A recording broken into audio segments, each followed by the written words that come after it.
A third important parameter in substitution reactions is the leaving group. The leaving group is actually important whether the mechanism is SN2 or SN1. So the SN2 mechanism reaction or type, this is what's going to happen. So again, remember, this is the substrate with L as a leaving group, so the nucleophile is going to attack the electrophilic carbon with simultaneous departure of the leaving group, and the product is obtained. So this is the product. So this is an SN2 type mechanism where the nucleophilic attack and the departure of the leaving group take place at the same time. So we have the product plus L minus. Now for SN1, just for us to recall, for SN1, the departure of the leaving group takes place first. So this is what's going to happen before. So Cl bond is going to break. Departure of the leaving group, as we discussed before, is going to happen before. So, and then a carbocation intermediate forms. A carbocation intermediate forms, which then gets attacked by a nucleophile in the second step. So the nucleophile comes and attacks the electrophilic carbon in the electrophilic intermediate, and this is the product that's obtained. The product is always the same whether the mechanism is SN2 or SN1. So why do we do this again? Well, we do this again just to recap what we have done or what we have learned before, and also to stress on the importance of the leaving group. Because here we should be talking about the leaving group in substitution reactions. Well, the leaving group here in the SN2 mechanism is very, very important, because the departure of the leaving group should happen or should take place at the same time as the nucleophilic attack. So the leaving group parameter here is very important.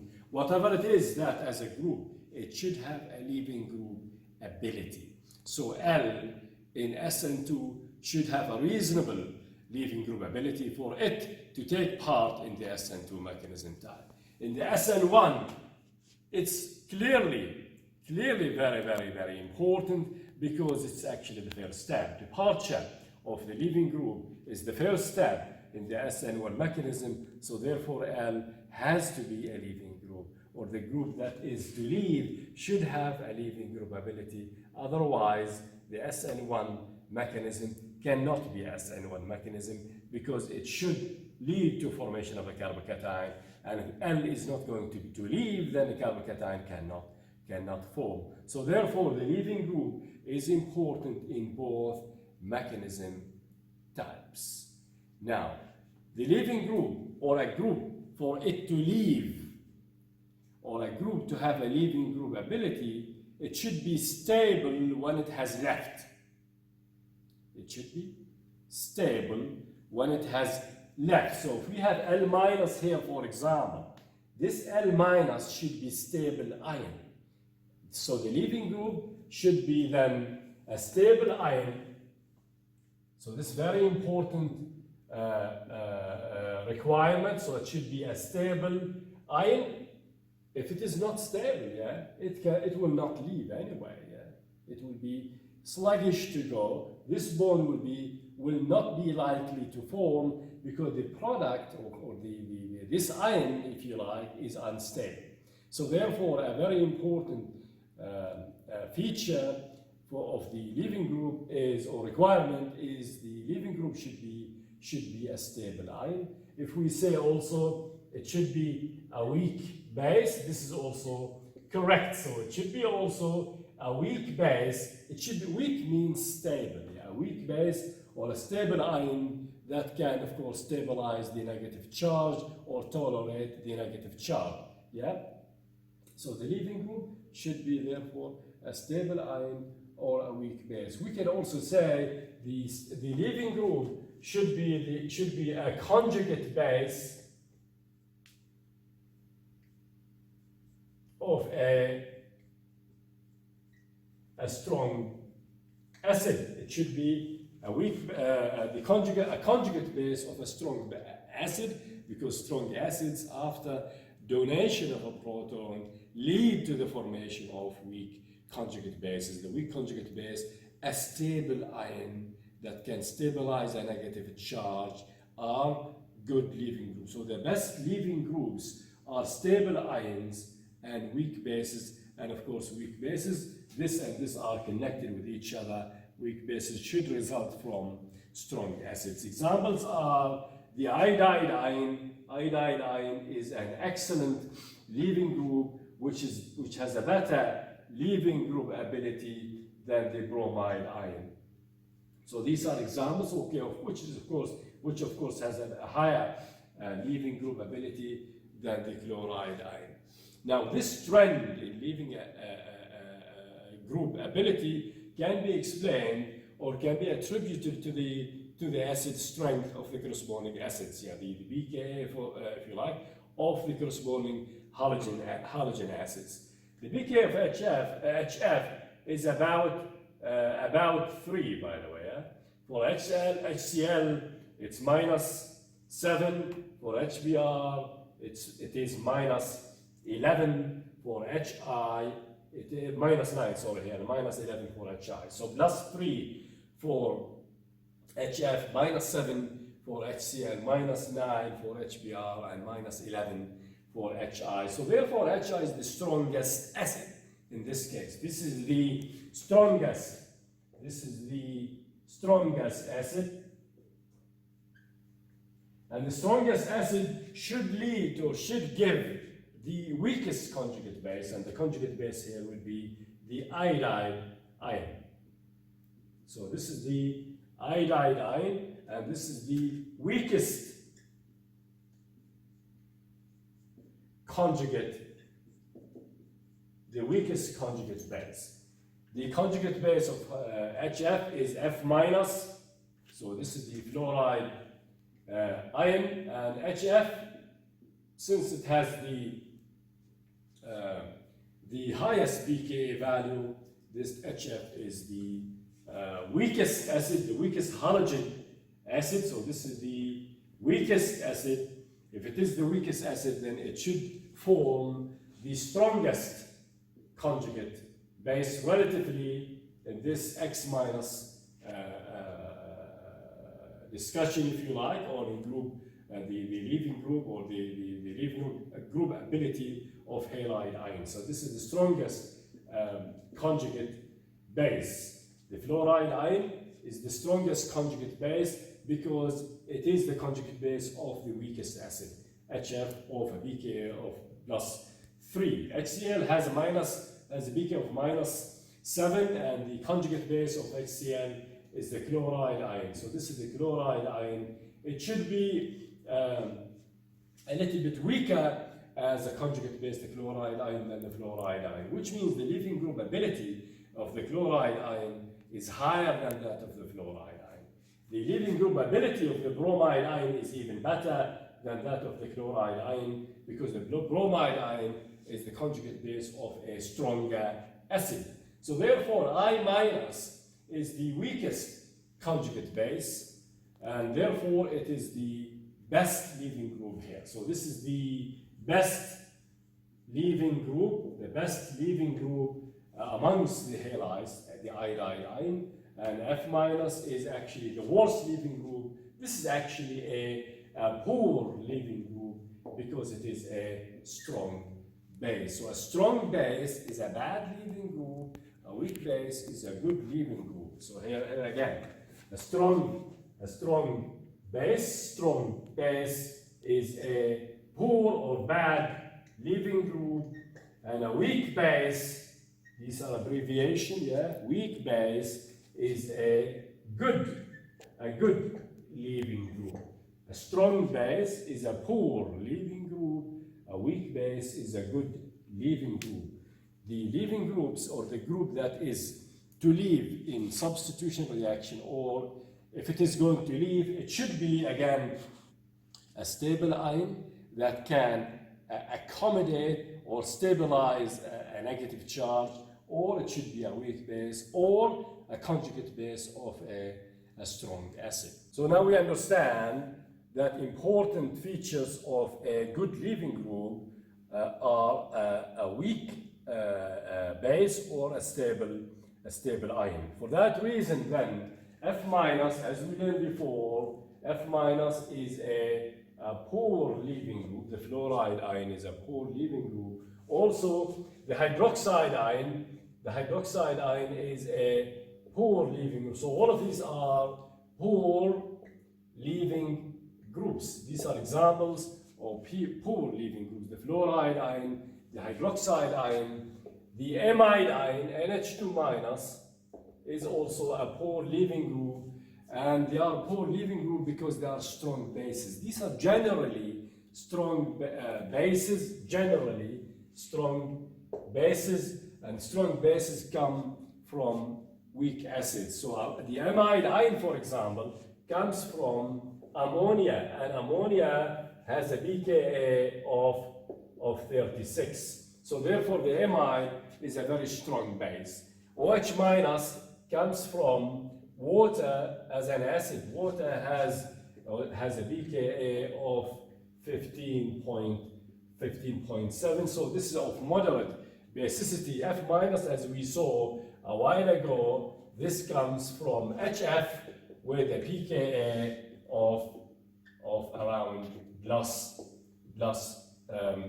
3. So these are generally strong bases. That's why they are poor as leaving groups. So that's why amines, if you take an amine, for example, or an alkyl fluoride, or an alcohol, so if you take an alkyl fluoride and you try to react it with a nucleophile, there should be no reaction. Also, if you take an amine, amines do not undergo substitution reactions. Even if you react amines with the strongest nucleophiles possible, there will be no reaction.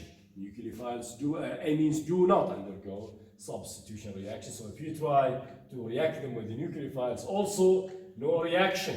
Alcohols also do not undergo substitution reactions. That's because the OH minus is a poor leaving group.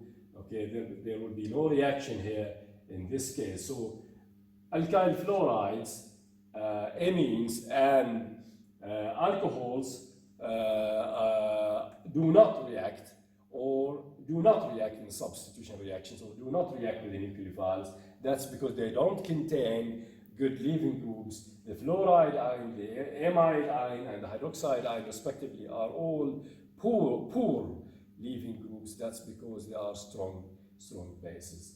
But there is a way to take, for example, alcohols and convert them into good leaving groups. One way to, or actually there are two ways. We learned one before, by the way, and there is another one, okay, which we will learn now. We learned before that we can convert alcohols into alkyl halides. You can convert alcohols into alkyl halides if you react a tertiary alcohol with HX to make the corresponding tertiary alkyl halide, or if you take a primary alcohol or a secondary alcohol and then you react them with cyanide, chloride, and phosphorus tribromide to make the corresponding chloride and bromide, respectively. That's one way to make alcohols react, but indirectly, obviously. So you have to convert them first into a good leaving group, the halide, and then you take the chloride or the bromide or the iodide in subsequent substitution reaction in order to expel the halide or displace it with a suitable nucleophile.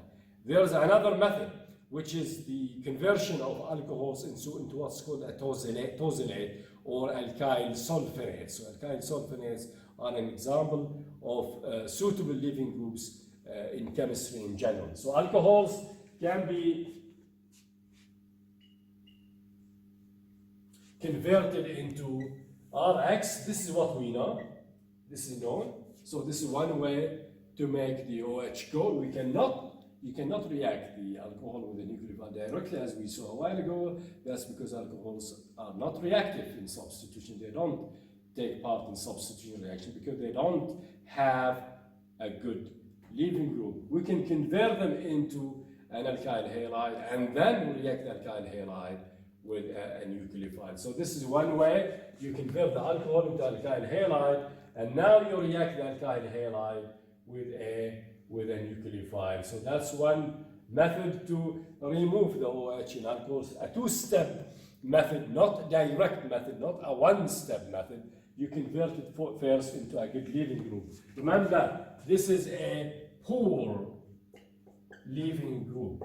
This is a good, in general, this is a good leaving group, and therefore substitution here will not take place, but substitution there will take place. And this is already known to us because substitution is a very important reaction type of alkyl halides. This is one way, and of course the details here are discussed before. Again, a tertiary alcohol can be converted into the corresponding tertiary alkyl halide. If you react the tertiary alcohol with HX, primary or secondary alcohols can be converted into the corresponding chlorides and bromides if you react them with thionyl chloride and phosphorus tribromide. Another method is to convert the alcohol into what's called a tosylate or alkyl sulfonate in general. So ROTOS, the H is gone. Now instead of OH, now we have OTOS, and that's by reaction with tosyl chloride and a base like pyridine. Tosyl chloride, pyridine will give an alkyl tosylate, and this now can react with the nucleophiles because now the tosylate is an excellent leaving group. So here is the substitution product. The tosylate is an excellent leaving group.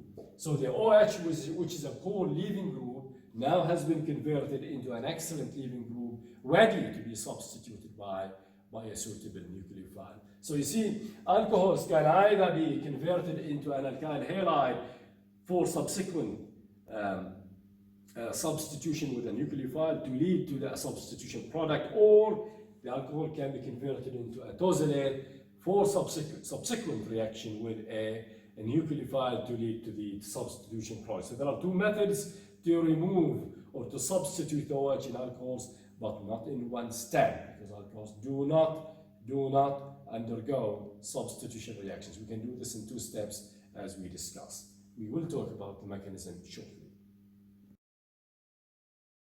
Alcohols do not undergo substitution reactions because they don't contain a good leaving group. Actually, the hydroxide ion is a poor leaving group, but we mentioned a while ago that alcohols can be substituted in two steps. They can be displaced. Alcohols can be converted into a good leaving group first, and then the resultant compound can be substituted by a suitable nucleophile. There are two ways to do that purpose, and one way is to convert alcohols into alkyl halides, and the other way is to convert them into tosylates. Let's now talk about the mechanism.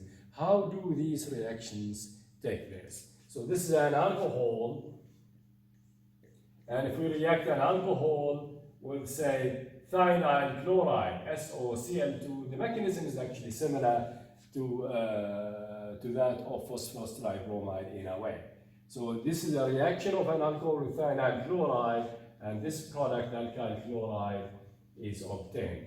Before we do the mechanism, we need to draw the Lewis structure of thionyl chloride, and the Lewis structure of thionyl chloride is this. So this is the sulfur oxygen double bond with the sulfur chlorine bonds, yeah? And this is the alcohol. So the alcohol will now approach thionyl chloride. The oxygen, nucleophilic oxygen, will attack sulfur. The sulfur oxygen bond will break. And at the same time, we can think of it as reforming with concomitant departure of the chloride ion. So the oxygen attacks sulfur oxygen bond breaks, it reforms, SCl bond breaks, and if this happens, then we get this intermediate now, RO, and here S double bond oxygen, and then Cl, and we still have H on that oxygen, which should now be positively charged. So the chloride ion, which has left before, will now come and take off this hydrogen, and the HO bond will break, giving electrons to oxygen. So the product of this step would be this intermediate, and now I will show it like this because I'm making this intermediate ready for the attack of, well, a second attack by the chloride ion. This is the intermediate that's obtained after this step. Another chloride ion will now come. Another chloride ion will come to attack this intermediate, and it will attack it at this carbon. So here at this carbon, so the chloride ion will attack this carbon. The CO bond will break, and a double bond here will form at the same time. Sulfur oxygen double bond will break and reforms at the same time with simultaneous departure of the chloride ion. So this bond will break, double bond will form here, this breaks, reforms, and this leaves. Okay? So this should give us now RCH2Cl, so the product plus sulfur dioxide, this is a gas, plus sulfur dioxide plus the chloride ion. So this is the mechanism for this reaction. The alcohol attacks sulfur in thionyl chloride as shown, deprotylation here, and chloride attack on that intermediate should give the RCH2Cl or RCl in general, plus sulfur dioxide and the chloride ion as byproducts. So this is a mechanism for the reaction of alcohols with thionyl chloride. Let's now see a mechanism for the conversion of alcohols into tosylates. So this is RO-TOS, and the reaction employs tosyl chloride and pyridine. Tosyl chloride and pyridine. Tosyl chloride, structure of tosyl chloride is this. So it's SOOCl, and it's tosyl or 4-methyl phenyl. So this is the structure of tosyl chloride. The structure of pyridine is this.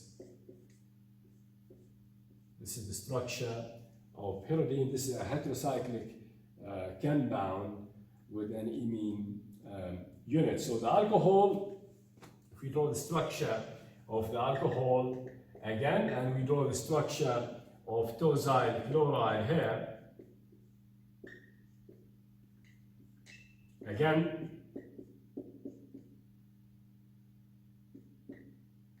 so this is the structure of tosyl chloride. The alcohol is going to attack, so the alcohol will attack the sulfur, this bond will break, it reforms, and the SCl bond breaks at the same time. So this will give us the following. So R, and then O, and then here we have S, and the bonds as shown. So this is the intermediate that's obtained, and of course there is still H and a positive charge there should be on oxygen. Now pyridine can come in as an organic base. Pyridine has a lone pair. We can draw the structure of pyridine maybe here again. This is pyridine. Pyridine is an organic base. It will come now and take off that H, and the HO bond will break, releasing electrons to the positively charged oxygen. So this part, by the way, this part is called TOS, yeah? This part is called TOS, so it's TOS-Cl. So TOS with Cl. So TOS with O, this part is TOS. So basically, this deprotonation step will lead to the final product, which is RO TOS. Yeah. So RO TOS. So RO, and this is the TOS group.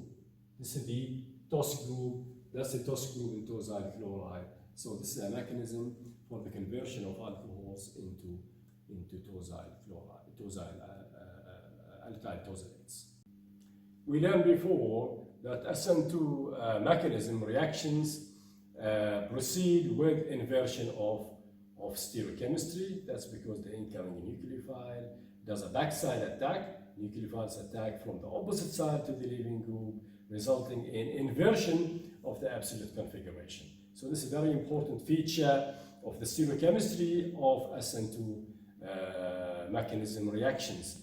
Now, also we know that if we take an alcohol and we convert it into an alkyl chloride, the alkyl chloride can undergo substitution. This is one way to displace OH in alcohols, because alcohols do not undergo substitution reactions. Also, we learn that we can take alcohols and we convert them into the corresponding tosylates, and tosylates are excellent leaving groups. They can be then substituted in a subsequent substitution reaction by a suitable nucleophile. Again, another way to displace or get rid of the OH in alcohols, or displace it with another unit or another nucleophile. So if we take now a chiral alcohol like this, if we take a chiral alcohol like this one, and we convert it into a tosylate, so tosyl by reaction with tosyl chloride and pyridine, then we will get a tosylate that has retained the stereochemistry. So this is the product that is obtained, a tosylate with the same stereochemistry as that of the original chiral alcohol. And if you recall, this is due to the mechanism, by the way, we discussed the mechanism before. If you recall, this is the structure of tosyl chloride again. So the alcohol now is going to attack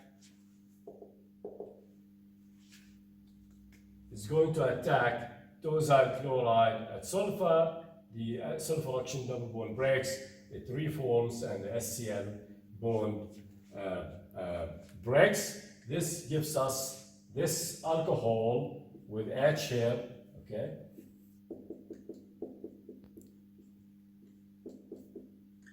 And the sulfonate,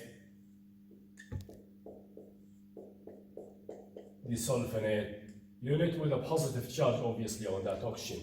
As you see here, the chirality is not changed at all, yeah? Because the alcohol attacks sulfur. This part is not involved in the reaction. So that's why chirality is not perturbed. It's not changed here, or it's not affected, yeah? So after the deprotonation step, the final product is obtained. The stereochemistry again is retained throughout. That's because it's not changed. This part did not take, or this chiral part of the molecule did not take part in the reaction. The alcohol attacks tosyl chloride directly at sulfur without changing the chiral unit. And that's why conversion of the alcohol into a tosylate does not change stereochemistry. So therefore, there is retention here. There is retention of stereochemistry, or retention of absolute configuration. Yeah. So if it's R, and it is now, it's actually S, by the way, and it is now S. So you see 1, 2, 3, it is S, and here also 1, 2, 3, it is also S. So the absolute configuration does not change. This is a very, very important observation in the conversion of alcohols, chiral alcohols, into chiral tosylates. What about if we take now, instead, if we take an alcohol and now we react it with a thionyl chloride? Well, as it turned out, if the alcohol, a chiral alcohol, reacts with thionyl chloride or even phosphorus tribromide, the stereochemistry is changed. Yeah? Okay, so we will get a backside attack of the halide. Chloride from SOCl2 or bromide from phosphorus tribromide. They will do backside attack in the last step of the mechanism, which I will show here as well. Yeah. Okay, so this is the product. This is the product, and if that is S, you will see here that this is what? This is R, so that's 1, 2, and of course this is 4, 3, this is clockwise rotation, and this is R. So here there is inversion of stereochemistry. So the conversion of alcohols into halides go with inversion of configuration or stereochemistry. This is very, very important also as an observation in this reaction. If we work out the mechanism again, this is the structure of cyanide chloride. As a reminder, so the alcohol is going to attack. We draw the structure of the alcohol again. This is the alcohol. Alcohol comes in, attacks sulfur. This bond breaks, it reforms, and that HCl bond breaks at the same time. An intermediate is formed like this. So here O, H, and then S, double bond O, and then Cl, positive charge, and the rest of the structure. And then chloride ion will come and attack and deprotonate. Of course, attack is by deprotonation of this, removal of this hydrogen, and the HO bond breaks, giving electrons to the positive oxygen. Now, this will give us this intermediate.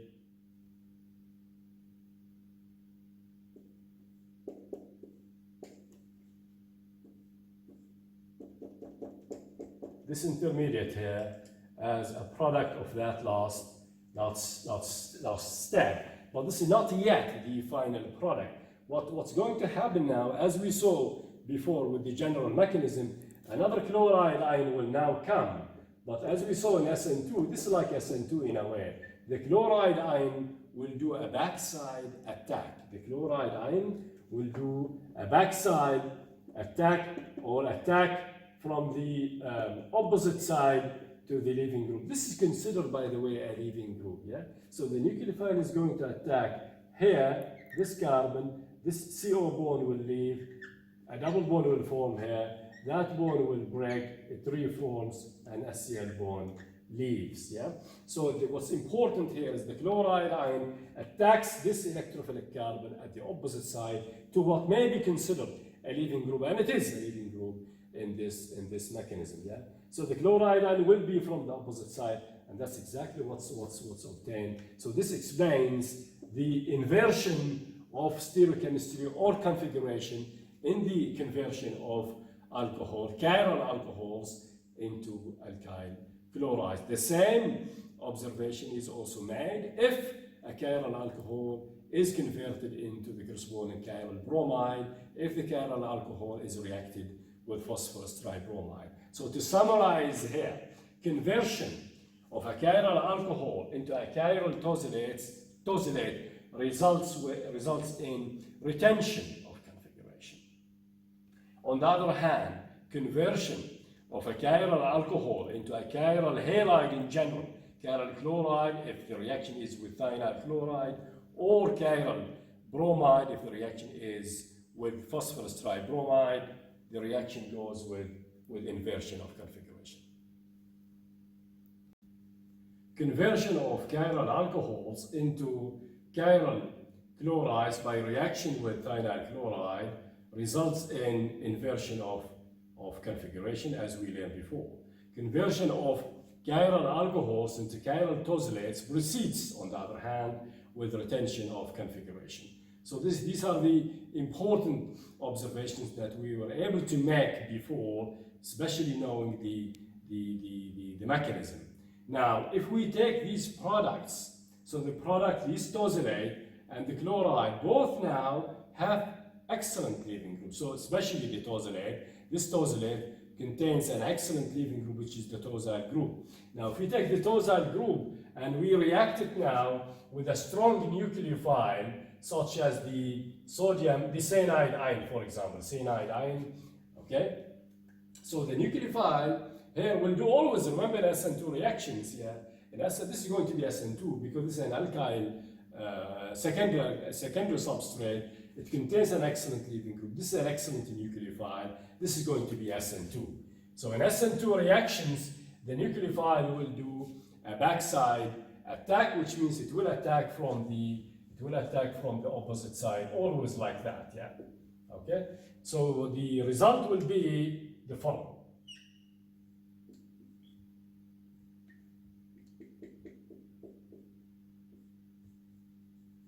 So this is the product, and again, backside attack, which means the stereochemistry now, or the configuration now, has to be reversed, yeah? So if we have S here, there, we should now have R. So Cn is 1, this is 2, 3, and this is 4, and the stereochemistry around the chiral center, this is R, and that's how it should be. This is reasonable based on the knowledge and the information we have, that SN2 reactions proceed with inversion of stereochemistry.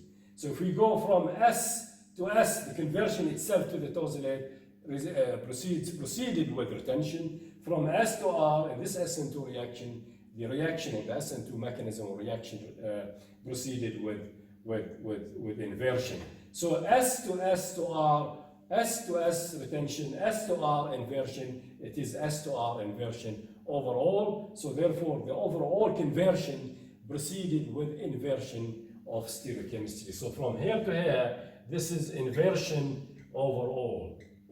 From S to R. This is an overall inversion because we go from S to S because that's retention. So retention followed by inversion, it's an overall inversion. On the other hand here, if we take the product of the conversion of the chiral alcohol into the chiral chloride and you subject this to an SN2 reaction by a reaction with even the cyanide ion, say for example, yeah. So this is another SN2. This is SN2. This is, of course, it's not, it's similar to SN2, but this is the conversion itself. These are the typical SN2 type reaction. The second steps basically, the second step here, and that second step here. If this reaction takes place, the cyanide ion will always attack from the opposite side to the leaving group. Always backside attack, as we know from before. A very important feature of the SN2, the nucleophile always attacks from the opposite side. SN2 proceeds with inversion of stereochemistry. If this happens, then we will get a product like this.